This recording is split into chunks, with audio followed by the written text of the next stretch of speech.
stuff that I just mentioned. Now, all of the stuff that I've been mentioning is on this one page. The other stuff is called dispensationalism. When we come back, I'm going to analyze some of this historically and tell you where some of the modes of crap is. But anyway, you have the end times here, and then you have eternity past to eternity future. Dispensationalism says that the Bible can be divided, and there's a verse in the Bible that says, rightly divide the Word of God. And they literally divide the Word of God into periods, time frames, dispensations. And during the dispensation of innocence, when there was creation, and Adam and Eve were in the garden, God did this. And then, of course, when they sinned, God stepped in, created a covenant with Adam and Eve. Then Adam and Eve had their generations, and of course, it got bad again under Noah, didn't it? Boy, it got bad, and God repented that he made man and sent the flood, and there's your rainbow. There's your rainbow. So that makes a new covenant. And then God, out of all of the peoples of the earth, chose a guy named Abram. He said, Abram, come here. I'm going to lead you to a new land. I just ain't going to tell you where. And you've got to follow me. And wherever I take you, and it just so happened that he landed in the Palestine area, and that became the full claim of the Jews on Palestine, although a little problem arose. He had another child. That first child was Esau. Oh, no, not Esau. Ishmael, which is the Arab nations coming from Abram. And then, of course, he had his own son, which is the Israelite line. And that was the patriarchal age. And then, of course, they screwed up again, and they got into captivity in Egypt. And we all know that story now. And Moses came along and gave them the law. And after the law, they screwed up. That's why they were carried away. Remember the two nations, north and south, carried away Babylon and Assyria? That's because they screwed up. Because God had to correct them. Finally, the only correction he could really come up with to solve this problem, the sin problem that man kept falling into, was to send his own son to die on the cross. And then when his son died and shed his blood, and the shedding of blood is a remission of sin, and now you have the dispensation of grace. And then you will have the dispensation of the end time where Jesus comes and reigns and rules. So, if you want to see how they do this thing, you can look at this baby, but I'm not making it up. It's really here, okay? There are people who make books and make money and do all kinds of stuff here based upon this stuff. So I'm going to stop for just a moment. Any questions? Where the hell did all the hippie crap Where they what? Where the hell did all the hippie crap in Christianity come from then? Like, love your neighbor and Jesus was the great moral teacher and all that crap. You know, we could get into a very interesting side discussion because the typical way that Christians want to portray Jesus is the turn your cheek, love your neighbor, pray for those who persecute you Jesus. They don't want to talk about the Jesus who said, I came with a sword. I came to divide father from son, daughter from mother, brother from brother. They don't want to talk about that Jesus. They want to talk about the nice, loving Jesus. So what she's talking about is a tendency. When you start stripping away the Bible of its inerrancy and its divinity, its divine inspiration, now you have to pick and choose portions of the Bible that seem to be able to be more palatable. I mean, there are portions of the Bible that actually talk about men and women being equal. Oh, sure. Women be silent in the churches. Women be subject to your husbands. Women not allow a woman to teach a man. So you really have to kind of do this cherry-picking type of choice about the Bible and what it says. Now, the true believing fundamentalists say that's whitewashing and watering down the Bible and Jesus.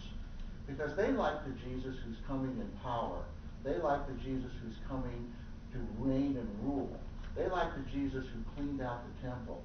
They like the Jesus who, who died and rose from the dead and overcame and went into hell and freed the captives. And they like all of that, as well as the love. So that the hippie Jesus, if you want to use that term, has been popular with various groups for a long time, because some groups look at what the fundamentalists say and say, well, we don't want to go there.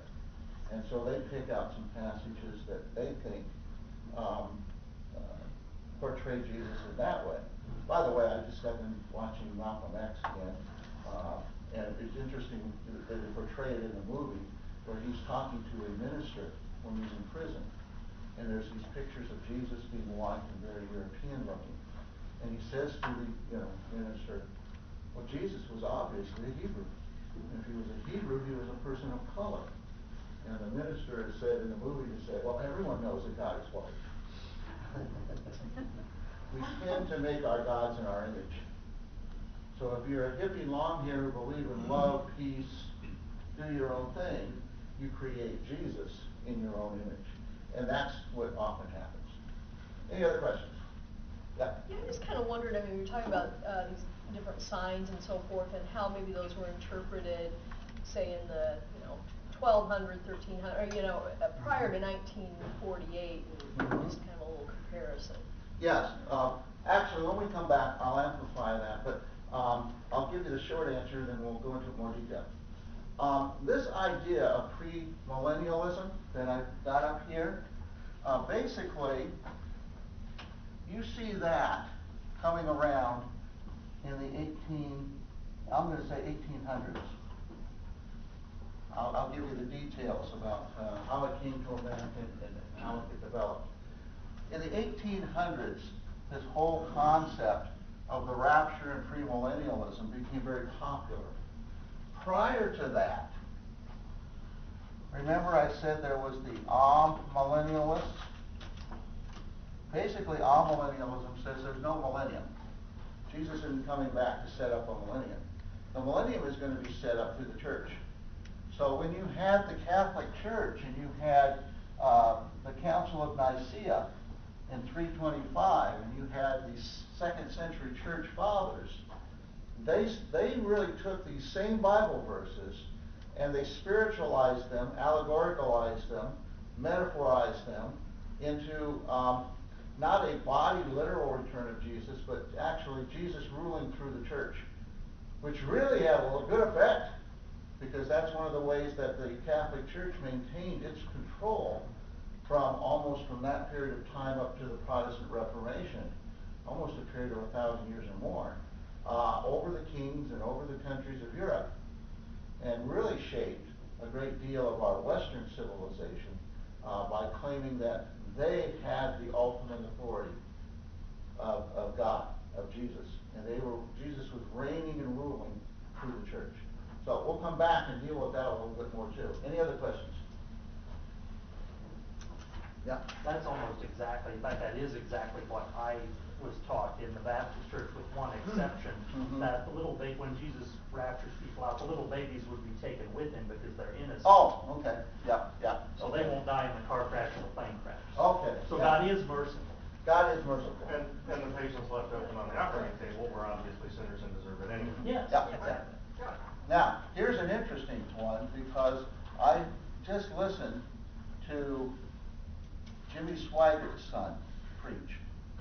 I listen to these jerks every now and then. Anyway, I was watching the Jimmy Swaggart hour, and his son was preaching, and he went around, and get over this just gripes me.